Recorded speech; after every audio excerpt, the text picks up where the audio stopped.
எபிரேயர் 3வது அதிகாரம் 21ஆம் வசனத்தில் இருந்து 30ஆம் வசனம் வரை. சகோதர சகோதரிகளே, கடவுள் மனிதரை தமக்கு ஏற்புடையவராக்கும் செயலுக்கும் திரு சட்டத்துக்கும் தொடர்பில்லை என்பது வெளியாக்கப்பட்டுள்ளது. திரு சட்டமும் இறை வாக்குகளும் இதற்கு சான்று பகர்கின்றனர். இயேசு கிறிஸ்துவின் மீது கொள்ளும் நம்பிக்கையின் வழியாக கடவுள் மனிதரை தமக்கு ஏற்புடையவராக்குகிறார். நம்பிக்கை கொள்வோர் அனைவரையுமே அவர் ஏற்புடையவராக்குகிறார். அவர் வேறுபாடு காட்டுவது இல்லை. ஏனெனில் எல்லாருமே பாவம் செய்து கடவுள் கொடுத்த மேன்மையை இழந்து போனீர்.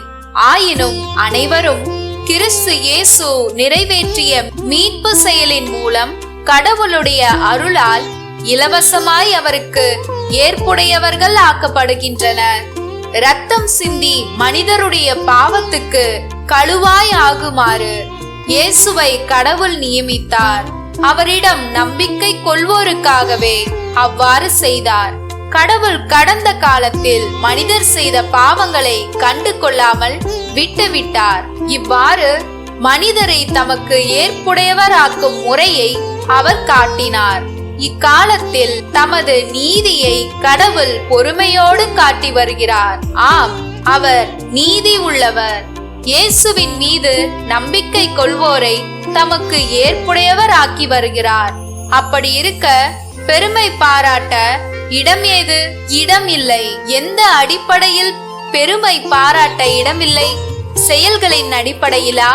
இல்லை, நம்பிக்கையின் அடிப்படையில்தான்.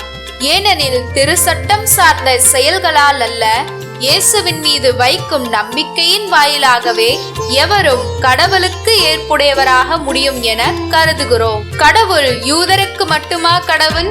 பிற இனத்தாருக்கும் அவர் கடவுள் அல்லவா? ஆம், பிற இனத்தாருக்கும் அவரே கடவுள். ஏனெனில் கடவுள் ஒருவரே.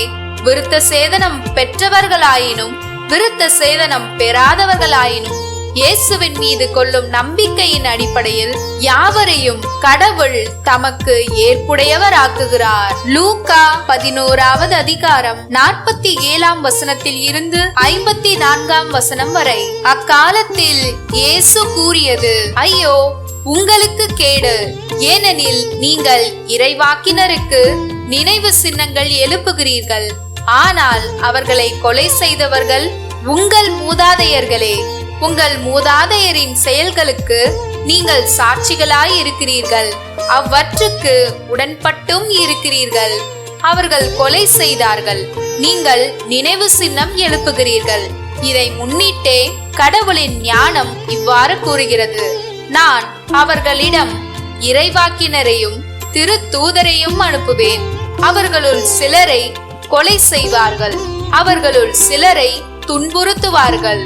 ஆபேலின் இரத்தம் முதல் பலிபீடத்திற்கும் தூயகத்திற்கும் நடுவே கொலை செய்யப்பட்ட இறைவாக்கினர் அனைவரின் இரத்தத்திற்காகவும் இந்த தலைமுறையினரிடம் கணக்கு கேட்கப்படும். ஆம், நான் உங்களுக்கு சொல்லுகிறேன், இந்த தலைமுறையினரிடம் கணக்கு கேட்கப்படும். ஐயோ திருச்சட்ட அறிஞரே, உங்களுக்கு கேடு! ஏனெனில் அறிவு களஞ்சியத்தின் திறவுகோலை நீங்கள் எடுத்துக் கொண்டீர்கள், நீங்களும் நுழைவதில்லை, நுழைவோரையும் தடுக்கிறீர்கள் என்றார். இயேசு அங்கிருந்து புறப்பட்ட போது மறைநூல் அறிஞரும் பரிசேயரும் பகை உணர்வு மிகுந்தவராய் அவரது பேச்சில் அவரை சிக்க வைக்குமாறு பல கேள்விகளை கேட்டனர்.